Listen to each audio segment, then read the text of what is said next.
Some breaking news in the US now, where shots have been fired at a political event held by a key Make America Great Again campaigner. Now, video from the scene in Utah Valley, this is at the university, shows crowds running from the scene of the shooting. The event was being held by Charlie Kirk, a key MAGA influencer and campaigner. NBC News are reporting that he has been hit in this attack with blood seen on his neck. We have some breaking news in the Magandang araw po sa ating lahat at sad news po na meron pong namatay sa Amerika na isang defender of truth at debater.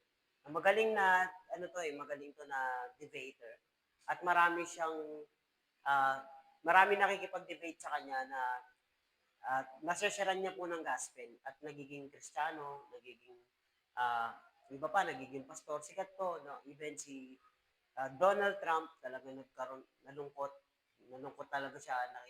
Napanood ko sa isang short video na balita. Nakita ko po kung paano siya nalungkot na nawala itong tao na to. At marami itong legacy na iniwan. No, naalala ko lang sa Bible si Stephen nung inano niya si Lord, kumbaga tinestify niya na si Lord ay kanyang Diyos. Ang ginawa po sa kanya, pinagbabato po siya hanggang mamatay.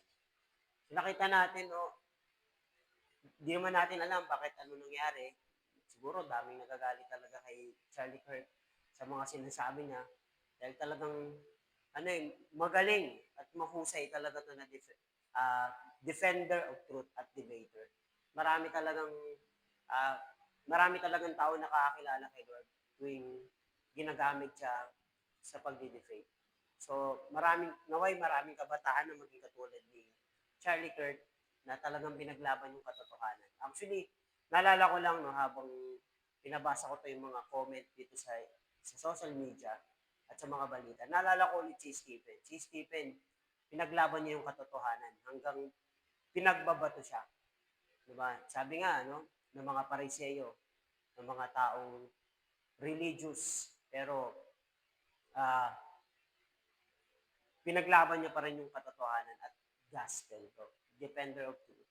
So, marami sa Bible ang pinaglaban nila ang katotohanan, mga apostle, yung mga tao in history, at even sa panahon natin, maraming mga tao na pinaglalaban ng katotohanan na handang mamatay, para sa katotohanan. Iba talaga na sa mga iba't ibang bansa, nakikita natin pinapatay po sila dahil sa kanilang pananampalataya. Pinupugutan ng ulo. Siguro sa ginawa ni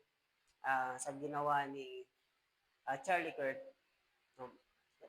maging silbing siya sa atin, lesson na kailangan natin tumayo para sa ating pananampalataya. So, yun lang at patuloy natin ipag-pray ang kanyang buong sambahayan na i-comfort sila, proteksyonan sila ng ating makapangyarihang Diyos. Maraming pong salamat. God bless everyone. At lagi po nating tatandaan na mahal po tayo ng ating Panginoon. God bless.